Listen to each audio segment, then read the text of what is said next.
Hello there. Today, this is the fourth lecture of a series of lectures that deal with transistors, its design and its applications. And today we are going to talk about a very interesting stuff, and we are going to get a little bit more sophisticated. We're going to start dealing with the transistor as the upper small applied to a basic transistor circuits. So are not going to look at it as a current device where you have I in and I out through the IC. We are going to start looking at it as a transconductance device where V in applied between the base and the emitter gives an IC output in the collector. And let me read something here. Okay, and I quote it from the Art of Electronics book. Okay, we thought of transistor as a current amplifier whose input circuit behaves like a diode. That's roughly correct, and for some application it is good enough. But to understand differential amplifiers, logarithmic converters, temperature compensation, and other important applications, you must think of the transistor as a transconductance device. Collector current is determined by base to emitter voltage. These are very, very, very important and solid sentences. And we're going to follow through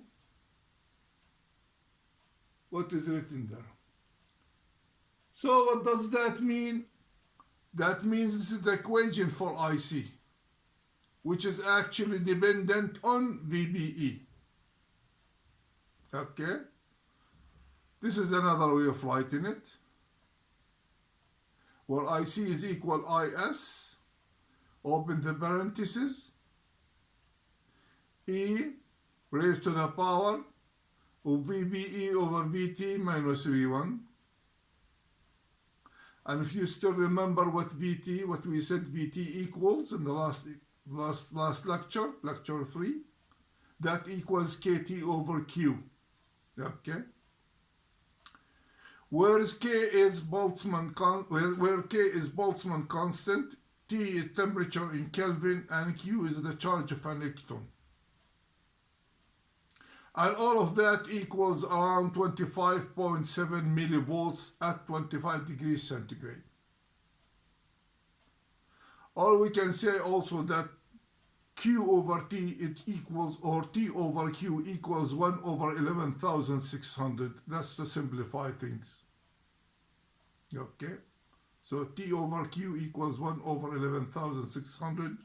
Or Q over T equal 11,600. That simplifies the numbers between Boltzmann constant and the charge of the electron. Okay?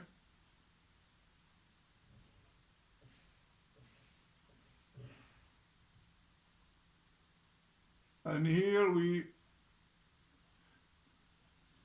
write our equation in a different fashion, where VBE equals KT over Q, okay? That's what we call the thermal voltage, around 26 millivolts at room temperature. The natural logarithm of IC over IS. IC is the collector current, IS is the saturation current. It's something has to do with every certain transistor. It has to do only with a given transistor. It's not a standard for all. So that has to do with how transistor is designed or made. Okay? This graph in here is very, very important and shows exactly the difference between someone who is dealing with a transistor as a transconductance device, V in for IC out, or as a current device where you have IB in and IC out. And you see the difference between them. Look at this straight line for IC, okay?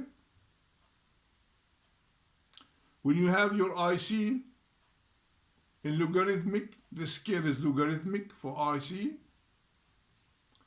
and this scale is linear for VBE,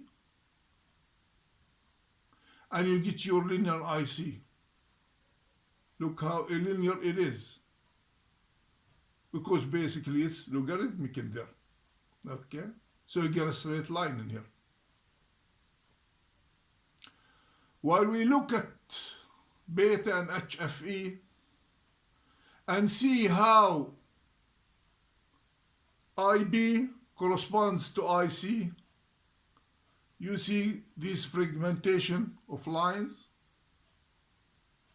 where you have in here beta or HFE is increasing when you are dealing with low value of IBs, and here in the middle where HFE or beta stabilizes,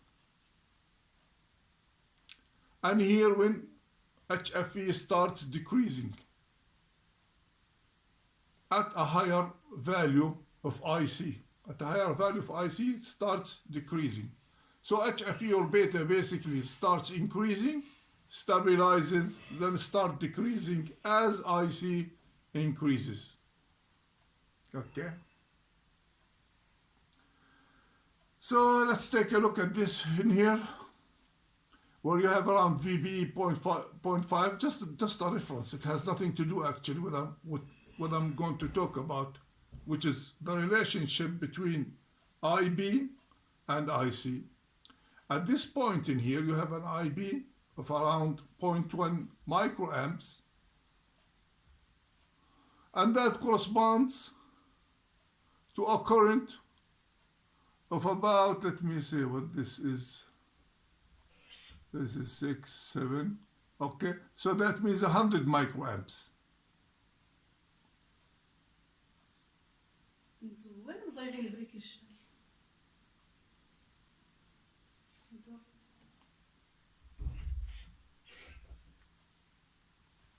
Okay. And what does that give us? Sorry, I made a mistake in here. You have your current in here, IB current in here, to be equal to 0.1 microamps, 10 to the minus 7. I didn't see that clearly before. Okay. And that corresponds to the IC of about 2 times 10 to the minus 5, which means 20 microamps. So finding what HFE is, we divide our 20 microamps IC over IB, which is 0.1 microamp, and thus give us an HFE of 200. So for this line in here, which is the immediate line, you got an HFE or beta of 200. In here, HFE was increasing. So for a little, as IB was increasing, okay, HFE was also, IC was increasing and HFE was increasing. And here it stabilizes. And here you need more IB to have a given IC. So therefore, HFE will be decreasing. Okay. This graph has a lot of meaning, and like I said, it differentiates between considering the device as a transconductance device, which how we should look at it if we want to deal with sophisticated designs, or you look at it as a current device. Furthermore, just to see how these curves act in here, you're going to see it in here too. Here's another graph which shows the same relationship that we talked about in here. This is HFE, okay, a logarithmic scale, of course. And this is IC, a logarithmic scale too, okay.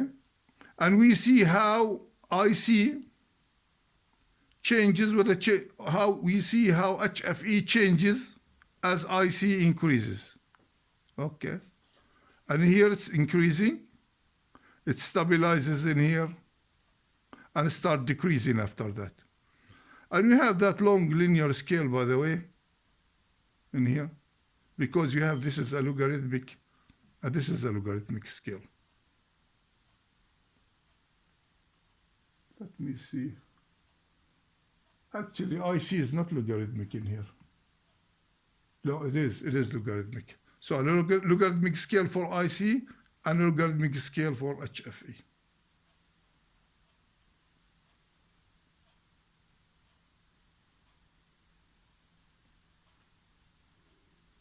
Okay. Let's go one step further.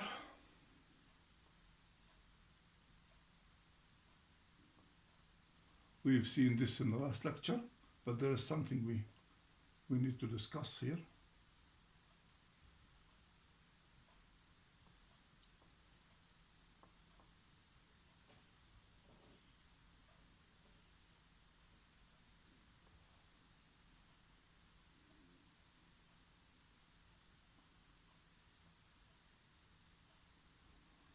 Now, as we said before, we're going to start dealing with the transistor as a transconductance device. And based on this equation here, where IC is determined by the value of VBE. Now let's see what kind of voltage we have to add to VBE to alter IC, or how much, or how's the relationship between both, okay? So in here, for a delta VBE equals 10 times IC. So in case I want to increase IC by 10 folds, by 10 times, how much I need to increase VBE? We have the equation here, delta VBE plus VBE, which equals VT, which is, as we know, it's KT over Q, the natural logarithm of IC, 10 times IC over IS. And that equals delta VBE plus VBE, which equals VT, the natural logarithm of IC for IS plus VT, the natural logarithm of 10. And in here we solve for delta VBE, and this is a very important thing. We get VT, which is 25 millivolts in room temperature, multiplied by the natural logarithm of 10, which equals 60 millivolts. So that means an increase of 60 millivolts of VBE will cause the current to increase by 10 folds. Okay? So your voltage at VBE is 60 millivolts, add another 60 millivolts to it, so it becomes 0.66 volt. That means your current will increase by 10 volts. So this is a very important relationship that we know, that we have to deal with. And to know just how much you need of an extra VBE to alter IC. And here, in case you need to double IC. How much delta VBE you need? Actually, it equals VT, the natural logarithm of 2, which equals to 17.3 millivolts. So an addition of 17.3 millivolts to VB will cause the current to double. Okay? These are just to put the equations in numbers and to know what we are dealing with. Okay? Let's move forward.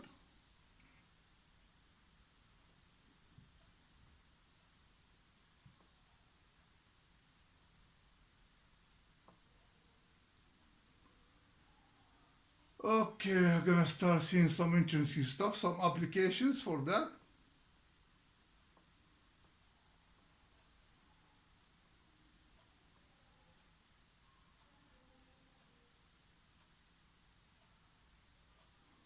However,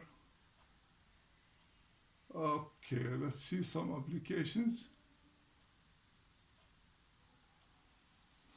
Let's see something interesting, and let's practice what we preach. In here, we're going to talk about mole biasing techniques.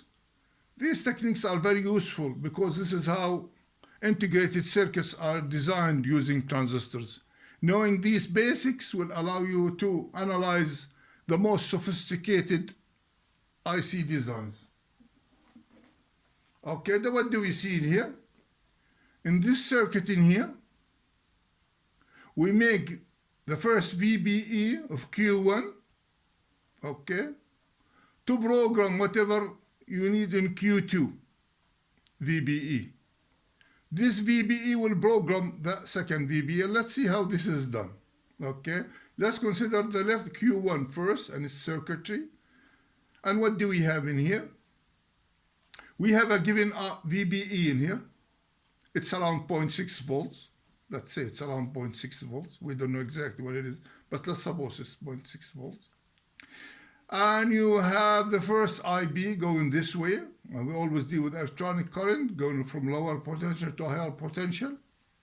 And you have a second IB going through the emitter in here. And both of those IBs are going through the 20K in here, including IC1. So we have IB1, IC1, and IB2 all are going the 20K. We don't care much about the IBs because we know they are very, very little and they won't affect our circuit. Okay?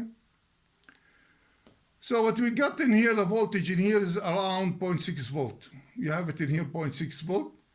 A very low IB going in here, that means you still have 0.6 volt in here. And you have around 19.4 volts because you are dealing with 20 volts in here. You have around 19.4 volts. Let's consider that you have a 20 volts in there. Okay. So what kind of current do we have in here in the 20K? We have around 20 volts divided by 20K, which is 1 milliamp. So what we have in here is a 20 milliamp going through this VBE, going through IC, and going all the way through RC. So our VBE in here is programmed, okay, to provide 1 milliamp. And by the way, I forgot to mention this. These are not regular transistors. These are matched pair. They are a matched pair transistors. They are manufactured this way. So they have the same properties. They are so close, very close as a matter of fact. So this transistor is a copy from this transistor. It's not the idea copy that has the same number. No. They are put together on the same substrate. They are affected by the same temperature. Their behavior is the same. So this is a matched pair transistor. That's why we are able to do what we are doing. Otherwise, it won't work. It won't work. Okay? So Q1 and Q2 are a matched transistor pair. VBE1 equals roughly VBE2, okay, which is true. I mean, look at the configuration. VB another 10K resistor, a VBE another 10K resistor. So they are under the same circumstances. This is very important that you have this resistor to be equal that one. And they are matched pair, so we don't want IB to affect any of them. Okay. VC is roughly equal 10 volts. Okay, we haven't discussed that yet, but that means you are operating at half of that voltage. And we're gonna see how this is done. Okay, actually it's clear how it's done. We have around 1 milliamp in here. Okay, we have around 1 milliamp in here. So you have, and when you copy that 1 milliamp in this transistor multiplied by the 10K, you got your 10 volts in here. So the current in here is the same as in here, as was programmed, but the value of the resistor is half of it, so you get half of the VCC. You got your 10 volts in there. That's the voltage span that you got there. It's in the middle, so it allows you to swing. And as a matter of fact, this transistor in here, it has a feedback mechanism. That's how it stabilizes. It's not the idea that you are putting these two resistors and that transistor in there and it works by itself. Okay. And how this is done, as we see the feedback mechanism in here, in case IC try to increase in here more than milliamp, you're going to push this a little bit lower. Okay. Pushing this a little bit lower because you have more voltage across RC. That means you are pushing VB a bit lower, which means you are depriving this transistor of its VBE. Okay. Depriving this transistor of its VBE means it's going to shut off or it's going to lower its current. Once it lowers its current, that means this resistor will have less current and less voltage, and therefore this voltage will go back and increase again. Okay, so this is the kind of feedback mechanism that you got in here. So this has a feedback mechanism to stabilize it at around 0.6 volts. Or whatever that voltage is in here, you're going to find it in here. Maybe it's 0.5, 0.55, whatever. The idea that those are matched pair, and this is what's going to happen. Okay. And the gain in this case will be equal to 400. Actually, it's always equal to 20 times VCC. Okay. Whatever, regardless of what you have in here, just multiplied 20 times VCC. Whatever your VCC in here, you multiply it by 20. Why? Because there's a kind of relationship, or you can analyze that, where you have IC multiplied by this RC in here, and once you dictate what IC is, that means you dictated what the dynamic resistance is, which is, like we said before, it's around 25 millivolts divided by IC. And finally, you're going to reach the conclusion that multiplying whatever your VCC multiplied by 20 give you the gain in case you have what they call it, a common emitter amplifier stage without any addition to the emitter or whatever. So it's always be 20 times VCC. The gain, of course, is not stable, as we talked about in the last lecture. Why is not stable in this case? Because it depends on the little IE in here. And little IB in here, we know that it's affected by IC much, and it's affected by temperature too. Lecture 3 discusses this thoroughly. Okay, so you can go back to that lecture if you are interested more in it. And what do we have to? The same stage above there, we have to put both on the same page. See? Now, how are we going to improve our gain? Like we did before, just throwing a little RE in here. Okay, like we said here, we'll stabilize our single stage amplifier. Of course, we sacrifice the gain in this case, but it's okay. We get a 50 stable gain. It's much better than 400, which is unstable. And how we calculated the gain in this case? As you know before, we have a little RE in here, which equals 25 millivolts, okay, divided by the current that we have in here, which is around milliamp. So we have 25 ohms in here. Excuse me. Added to the 180 in here, you get about 200 resistance between the dynamic resistance and RE in here. And the gain equals RC, which is the 10K, divided by those 200, and you get your 50. That is a very stable design. In this case, we don't really care if little RE fluctuate. If it fluctuates between 15 and 50 ohms, doesn't really matter much, okay? Because you got your 180 in here to stabilize it.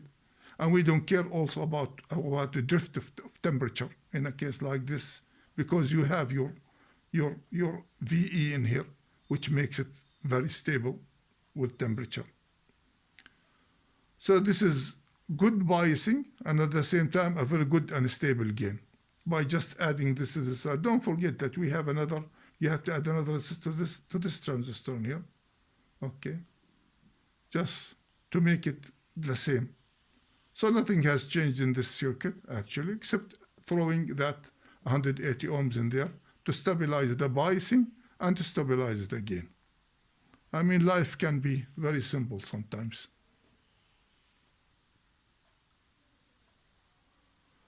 And here another idea of how to bias an amplifier stage by the value of VBE. In this, we got our VC based on VBE, and VC in this case will be equals around 11 times VBE. Okay? And the idea of this actually is simple. You have a VBE in here, okay? And that gives certain voltage to this 6.8K in here. And that current in here has no way except to pass through this R1 in here, adding to that a little IB, which we are going to neglect. So you got in here 10 times the voltage. And in here you have plus a VBE, so you get 11 times VBE at this point, okay? And this does not bias itself by itself. It just biases itself by a feedback mechanism. Again, the same thing, okay? If this voltage, if this current tries to go higher, that means you're going to have more voltage across RC.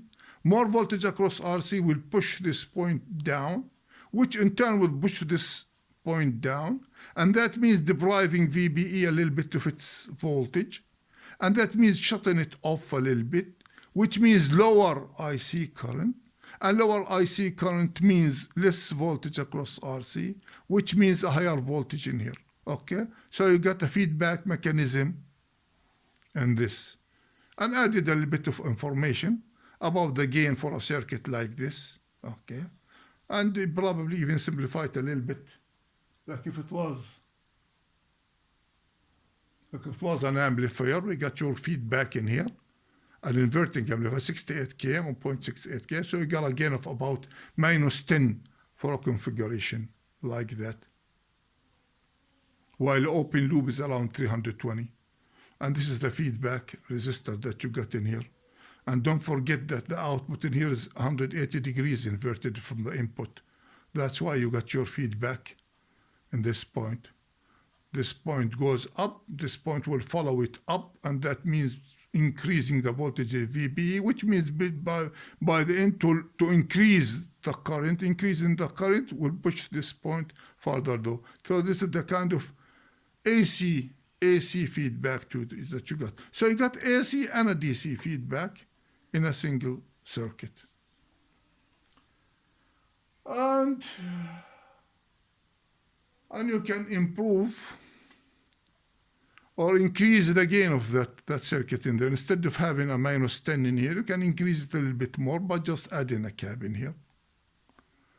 The DC analysis or the DC biasing stays the same as the circuit above there, where you got 11 VBEs in here, around 10 volts or 11 volts, okay.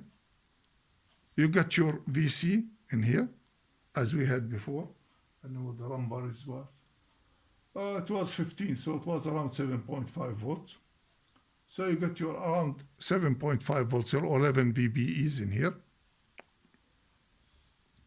Okay, but AC-wise, this is grounded. So that means the feedback, the AC feedback is not there anymore when you got your cap in there. And the feedback does not work because this is considered as a ground point. Okay, and whatever you have in here, always just affect that one in there, and it does not have a negative feedback anymore. So the gain will increase.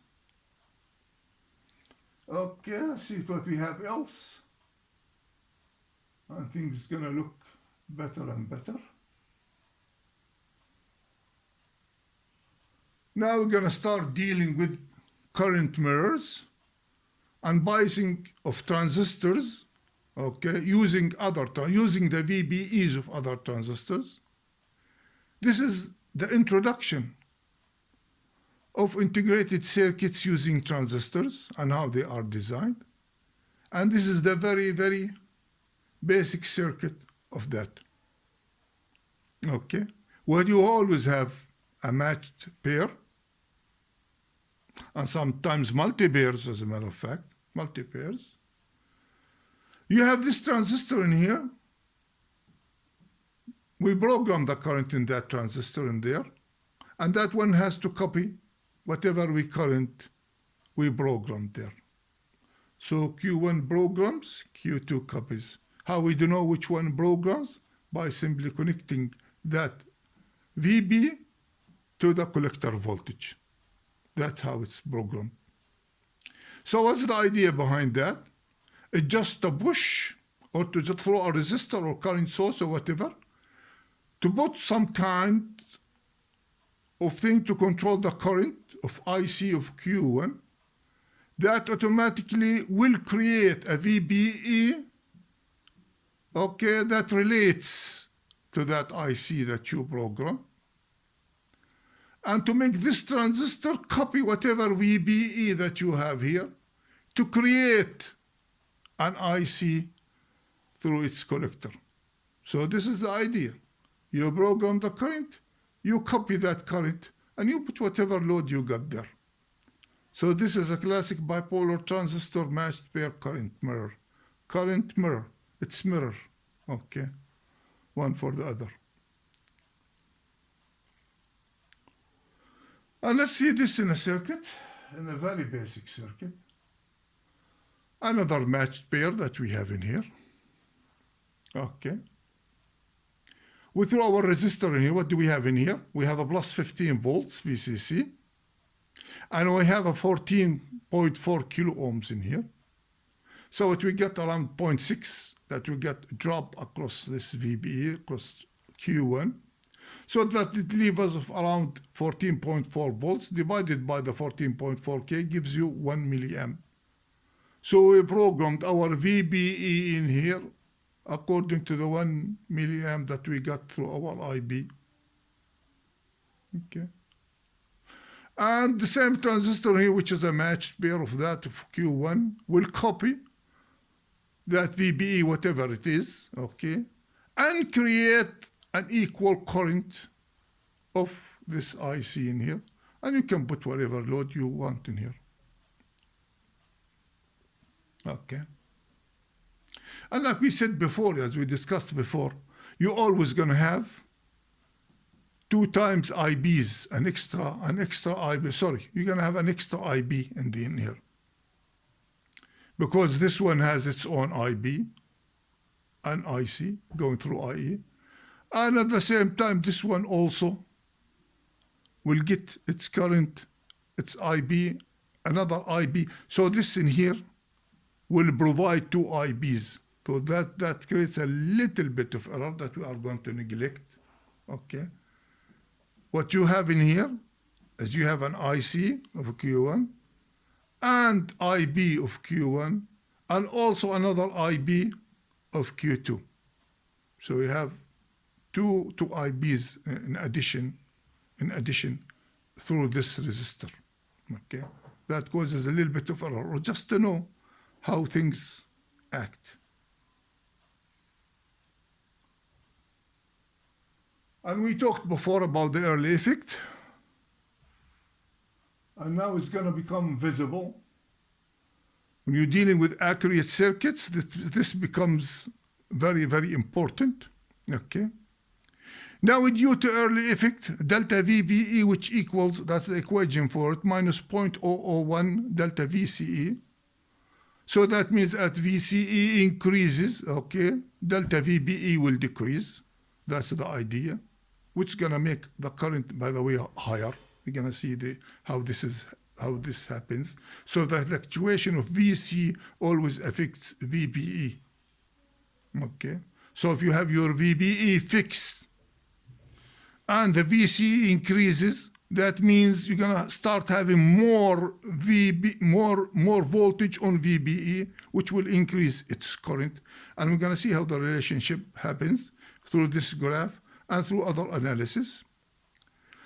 IC might change by about 25% or more over an output compliance range. Compliance range for the VC, for something like that, as a matter of fact, you get a compliance range of something like about 14.4 volts to 0. So you can put a piece of wire in here, your voltage VC will be 0.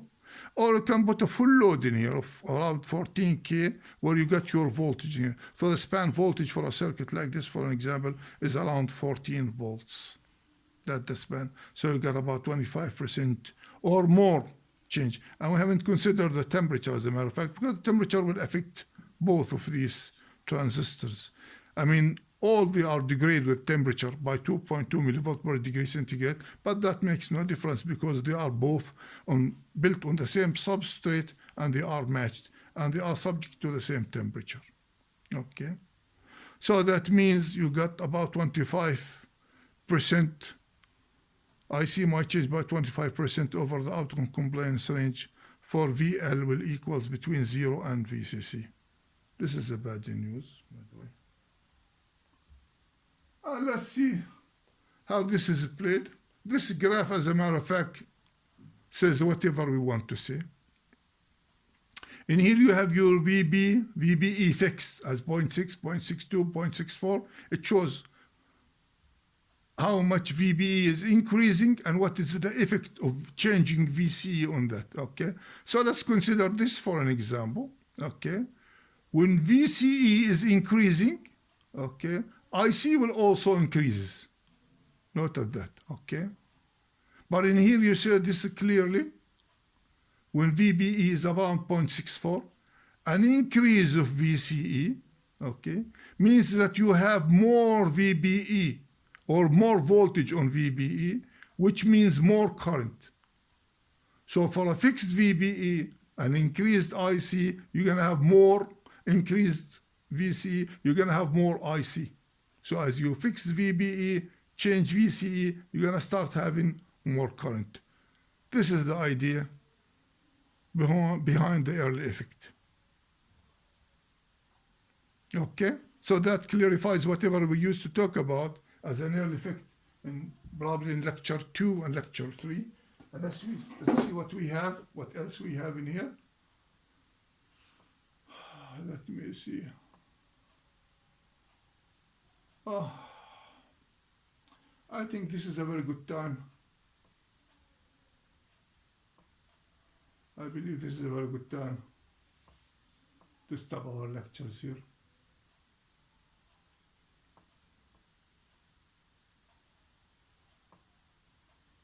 Okay.